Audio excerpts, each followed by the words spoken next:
What is the most common lie roofers tell themselves? That they're making money. You can approach somebody and tell them that you're different. I think the biggest growth I ever had was learning to say no. I remember what my response was the last one.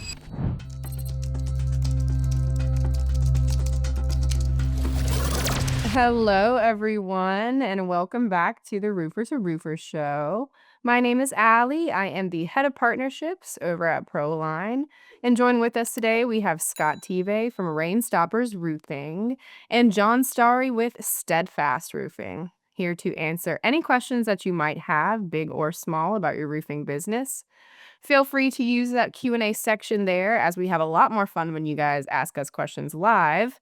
But I do have some questions prepared here, so we'll just jump right in. What decision have you made emotionally that you later had to clean up operationally? I think emotionally, uh, saying yes to projects that we shouldn't be taking on was the hardest thing for me. So I think the biggest growth I ever had was learning to say no.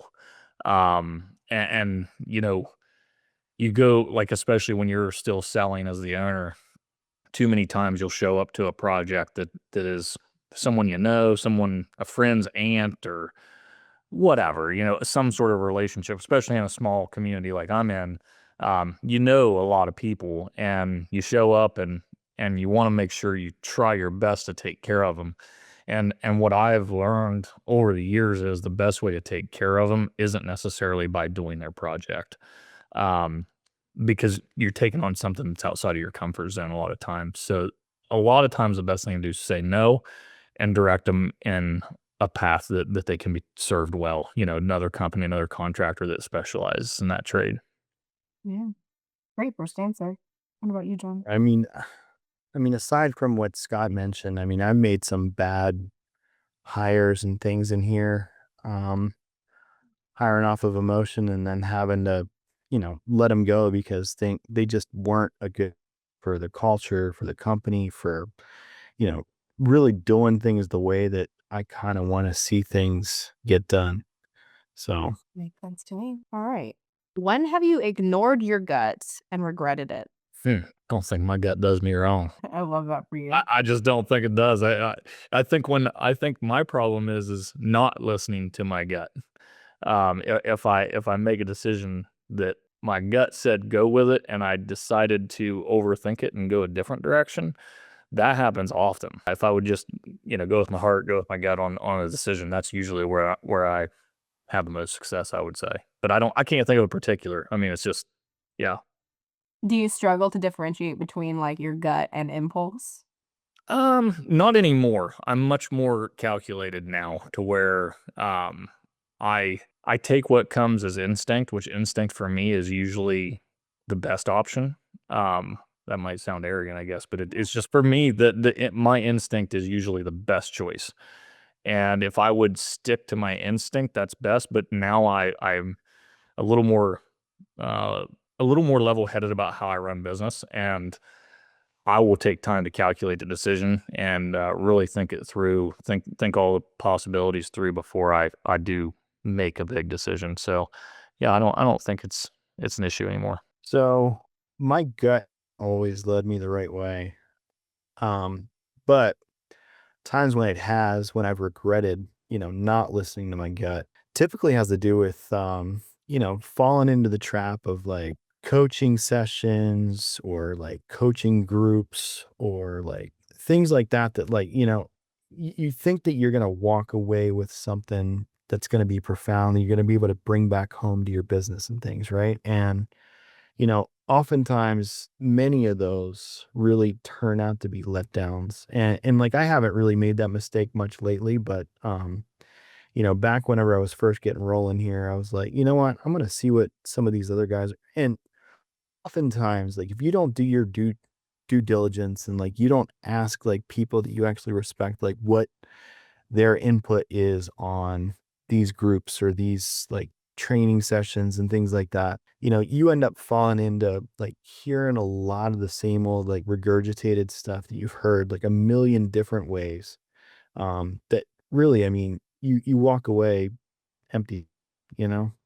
So don't fall into the training trap of, make sure that, whoever you subscribe to is actually something that you're going to be able to walk away and implement something from. Yeah, I think that makes sense. Lots of consultants and trainers out there that kind of just market a product to sell it. So I think that's good advice. What is something that you believed strongly about roofing 5 years ago that you no longer believe? To be honest with you, when I decided to go that's about the time I went fully into roofing only. I didn't believe there was enough roofs to do locally for me to build a business strictly off of that.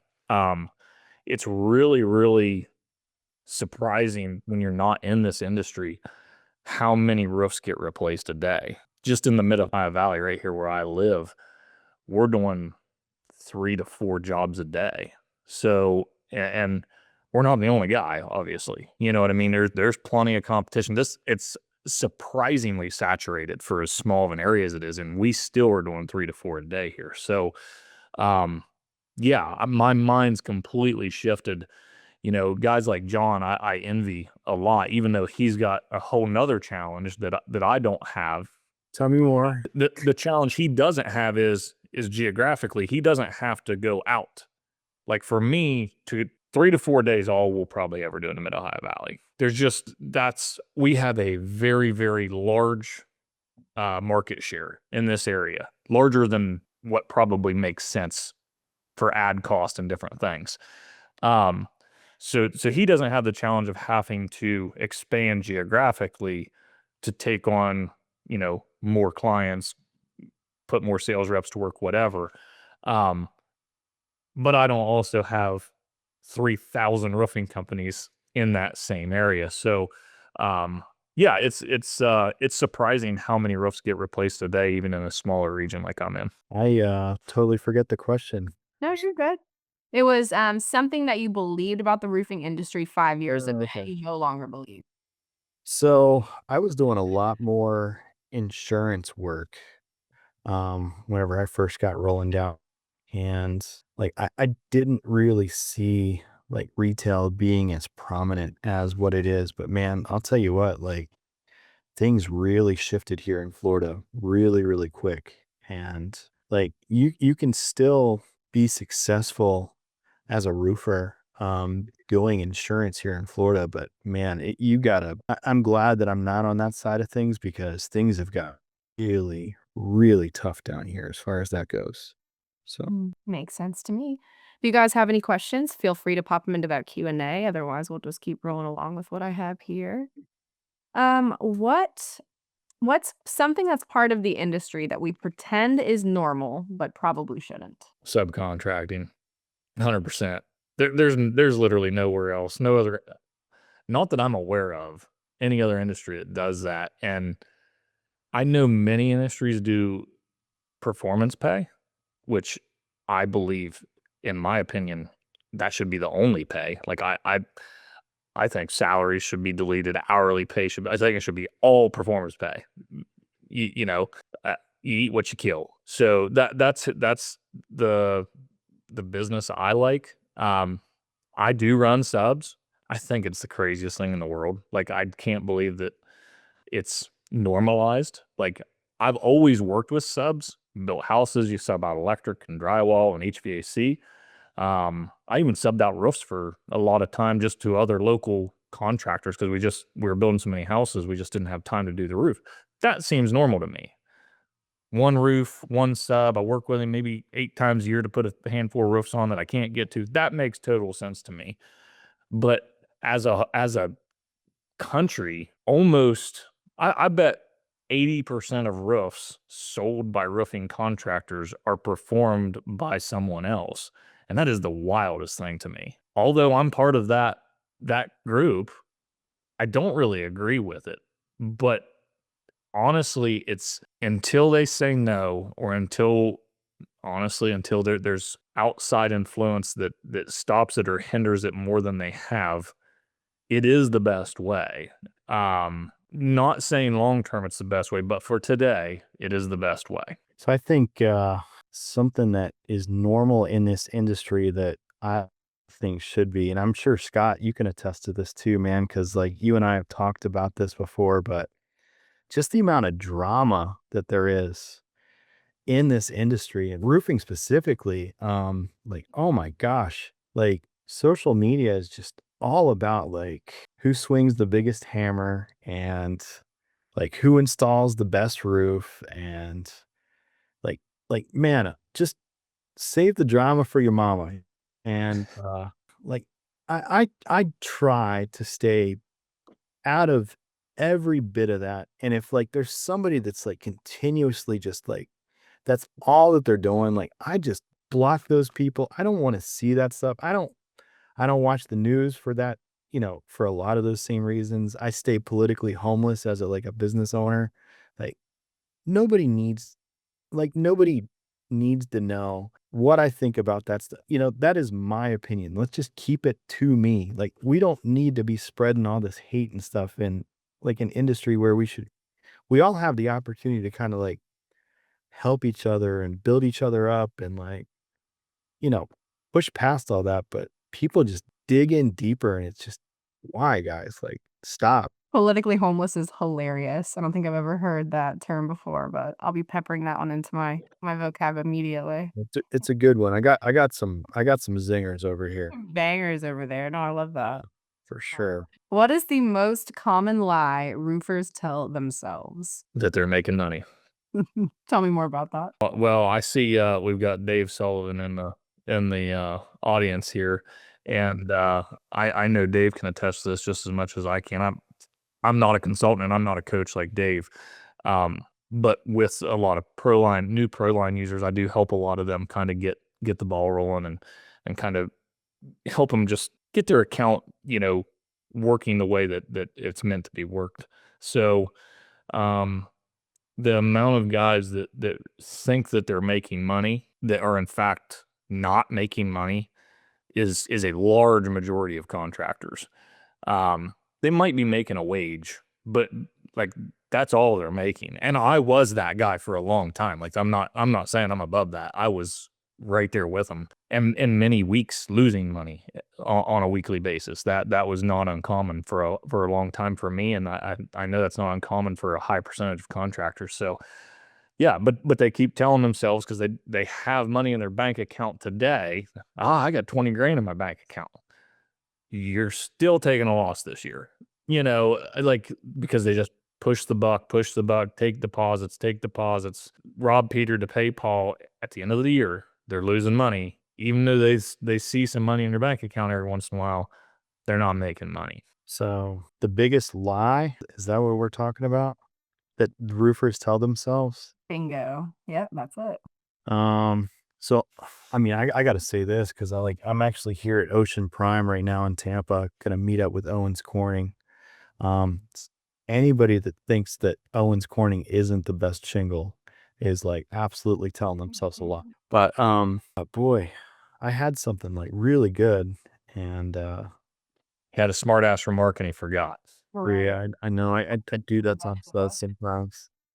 No worries. If you think of it, bring it back up. If not, we can just keep it pushing. All right. What is something customers assume about roofing that is completely wrong? Oh, I remember what my response was the last one. All right, let's hear it. So the biggest lie in this space is whenever you can approach somebody and tell them that you're different, like without like having any kind of real substance to what makes you different. Because end of the day, everybody puts on a roof, and most of them are going to be installing it pretty much just like the next guy, So I mean, if you're not telling somebody something profound that really truly sets you apart from all the other contractors in the area, you're not really any different.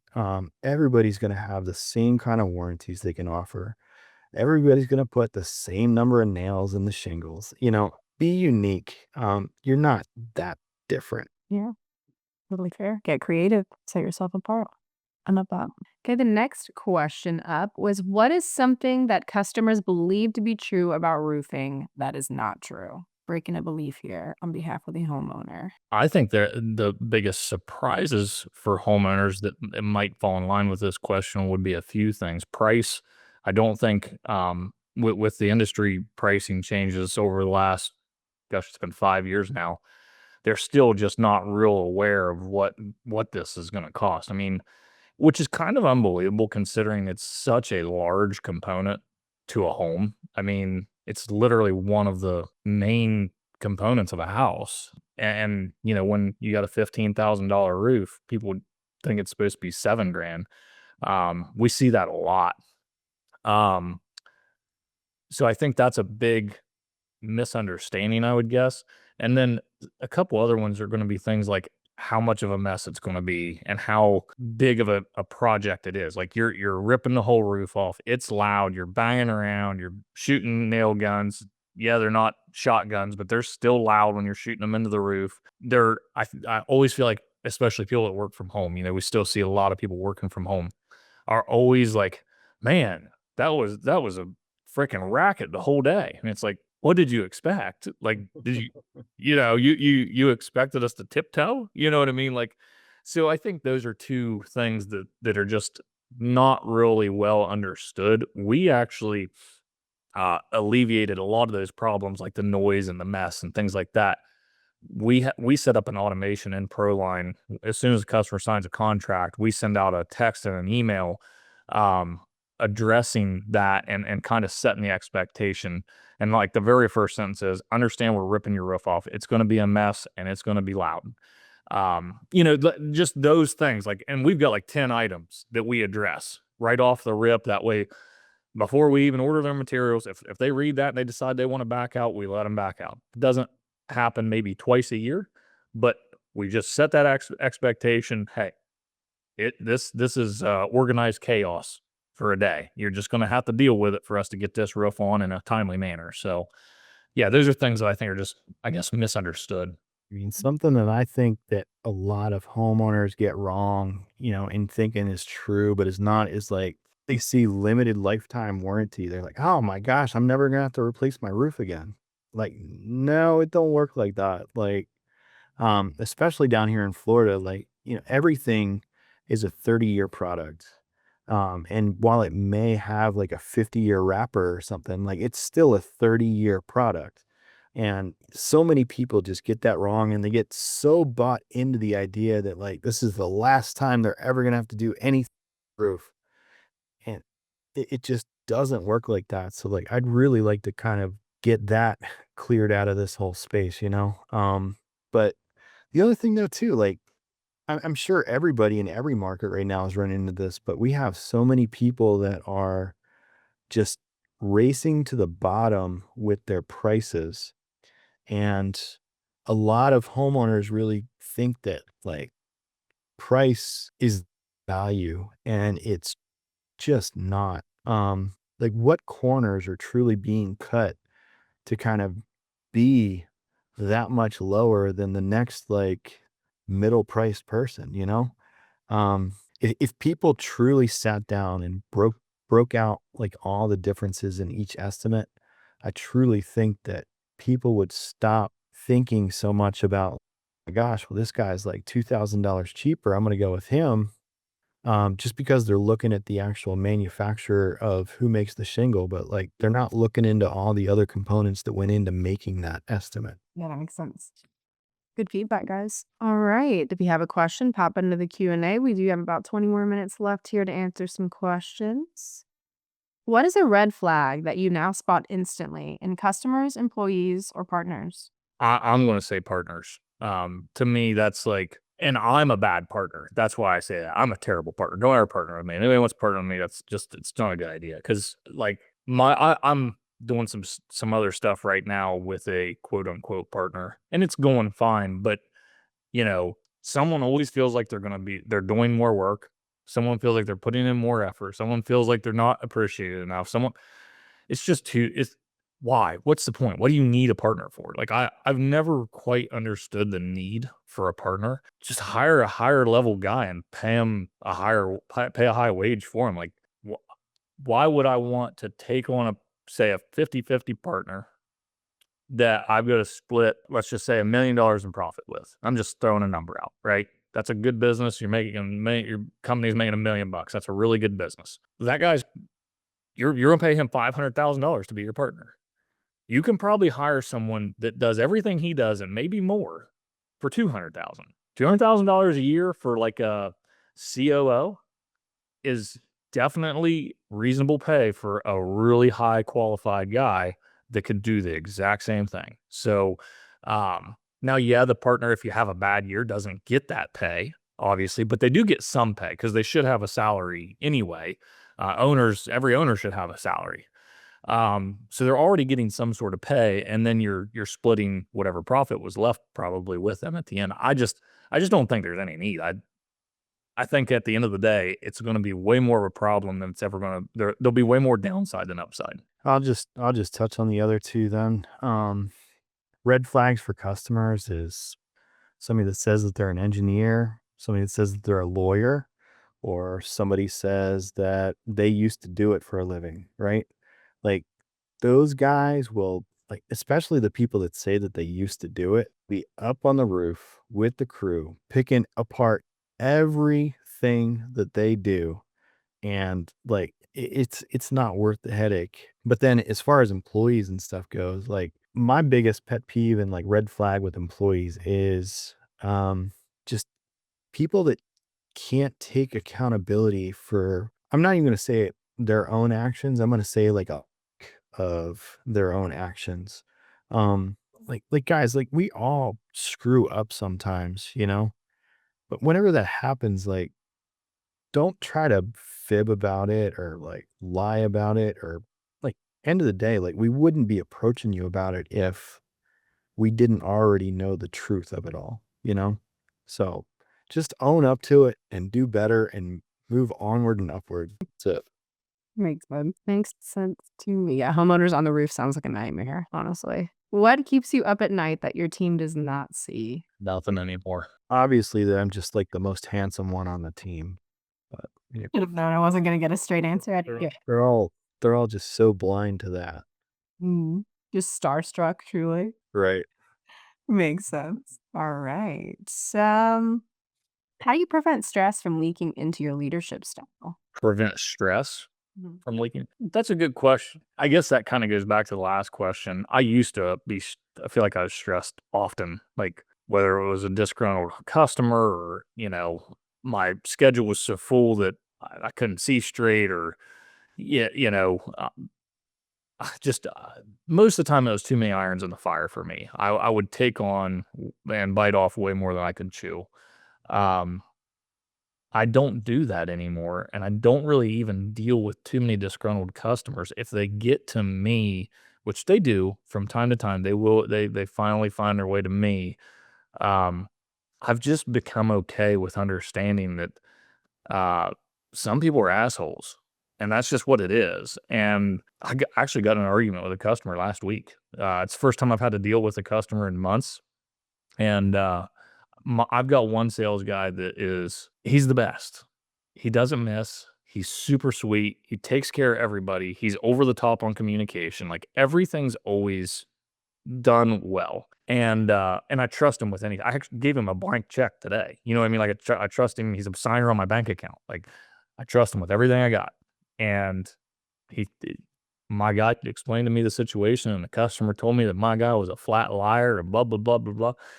And I told the homeowner off. I said, Sir, I know this man, as well as I know anybody, and what you're saying is inaccurate. There's no way. Like, I just won't believe it. There's nothing we can do to make you happy. So tell me what you'd like done to move past this because you're never going to be happy. So let's just try to address what we can, and we're both going to move on.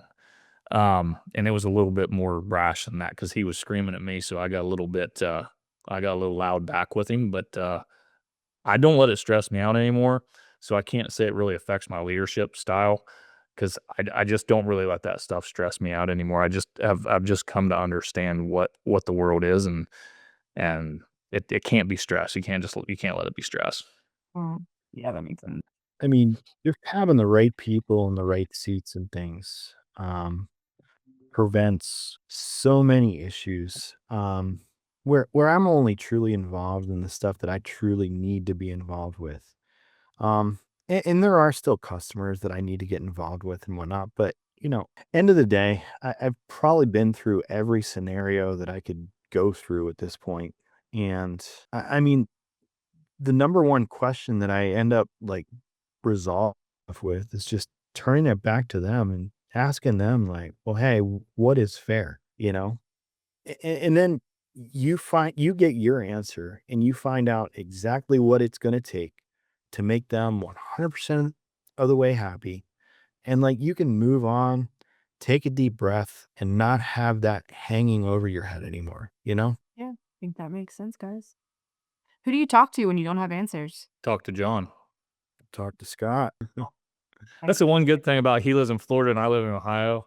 Our paths are never going to cross business wise, and even if they did, it'd probably be for the best. You know what I mean? Because we understand each other, and that's what I think as a community in this space. Don't get me wrong, I got competitors in my backyard.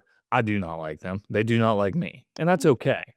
But I can tell you there's a couple of them that we don't like each other. We still communicate. I still, have conversations with them that not frowned upon conversations like saying, "Here's what my price is," or whatever. But I let them know, like, "Hey, guys, I've seen you 10 times, and, you're 15% cheaper every time. You're losing money." And I'll let them know, and they'll do the same to me. That's happened in the other direction. Um but it's nice to have networks of people. I've got a friend in Arizona, and, we talk on a regular basis as well, and, we get to bounce ideas off of each other and just kinda help lift each other up and come up with great ideas, and it's helpful. And I mean, I'm not trying to cop out on answering the question or anything either. Like, I do have other people in the industry that I do reach out to for advice. Like, I talked to Randy Hurtado. Um, I talked to Robin with Trust Roofing from time to time, and Robin is a competitor. But end of the day, I mean, we have so many people that live down here in Florida. Like, if we can't spitball ideas off of each other and carry a level of respect for each other, like, I mean, any relationship is worth building. It doesn't always have to be a competition. Yeah, I think that makes sense. You need to move to a small town because it's all about competition here, pal. What is the hardest thing you've had to let go as your company's grown? Just trying to do like have my place in everything that goes on. You really need to figure out what hat you want to wear.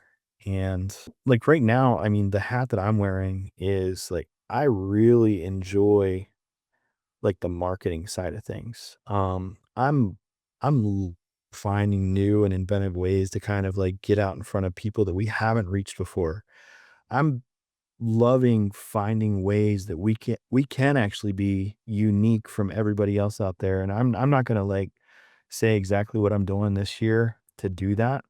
But like what we're doing is literally like, it's this sounds really crazy, but like it is literally going to save what we're doing. And it's going to be awesome. And I think a lot of people are really going to want to be on board with that, even if it means spending an extra like couple $100 over the next guy. So I agree. I'm excited, John. I think it's a really good idea for what it's worth. yeah, you actually know what it is. Mhm. So keep that on the hush, girl. Don't get that out there. Just I post think on I'm LinkedIn. I think I'm left in the cold on this.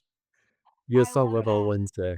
Need to perfect my evil laugh. All right, not a question, but a suggestion. If you don't have people in your circle like John, Scott, and Carney have, you're missing out. Iron sharpens iron. Thank you, Remco. Got to give Subtracts the shout out for all your supplementing needs. We love Yeah, you. look at that, Remco. Uh-oh.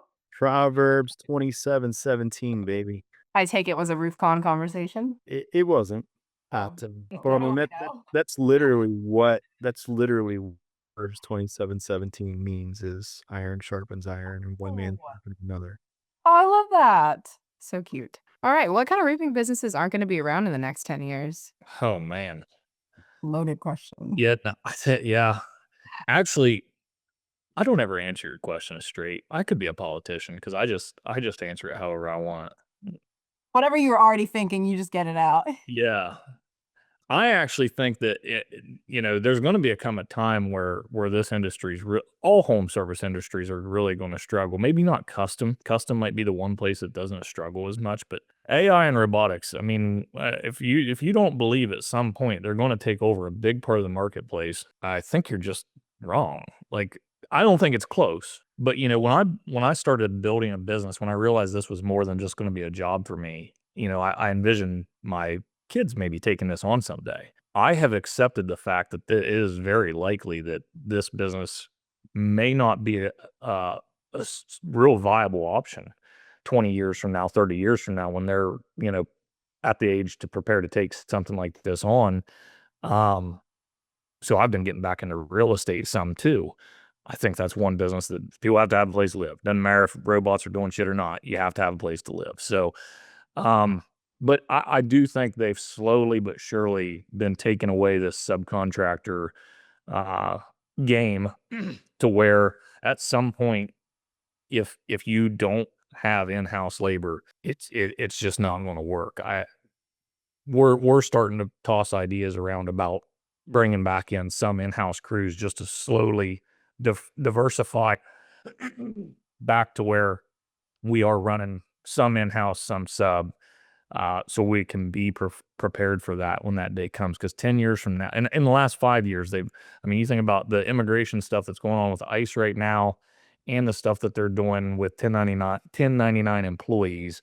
Um, they are trying to stop a lot of that, and I think it's going to continue and get worse, or better, depending on which side of that spectrum you fall on. But yeah, I do think the subcontractor business is going to be really difficult in the next 10 years. And not to take John's answer from him, but the other one's going to be insurance. I mean, the insurance business, I do not see existing in 10 years. That one's been spiraling out of control quickly in recent years. I mean, I think the people that aren't going to be around in 10 years are the people that don't recognize the need to be omnipresent.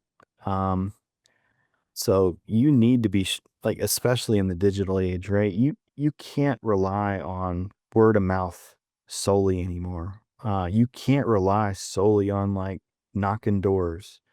You can't rely solely on like per click. You need to be everywhere and anywhere that you possibly can be. If people watch TV, you need to be on TV. If people drive a lot, you need to have a dang billboard. And I don't have a billboard or anything like that, but like you're only gonna reach so many people on the digital front. What are you doing on the like the brand building and the brand awareness front, right? And that's where things like, truck wraps, billboards, radio, TV, like things like that kind of have their place. Um, they're kind of hard to track sometimes when it comes to like how much of an ROI you get out of them. But, the more they see you, the more they know you, the more familiar they are with you. I mean, they're going to pick you before they pick somebody else. And if you're not in their face as many different avenues as you possibly can be, you're going to get left behind. And that's just the truth of it all, especially as this industry takes on an Amazon style. Like if you're not keeping up with the times and like being transparent with pricing and like telling people like you're and what makes you different and the products and why you use those products, like people aren't going to like be able to differentiate you from everybody else out there. So Yeah. Well, I love that, guys. If we don't have any more questions, pop it into the Q&A. I'm okay with ending it 3 minutes early. So yeah, great episode. I really enjoyed this. We'll be right back at it next Monday at 4:30 to do it all again. Thanks for joining, and I hope you guys have a great rest of your week. see you guys.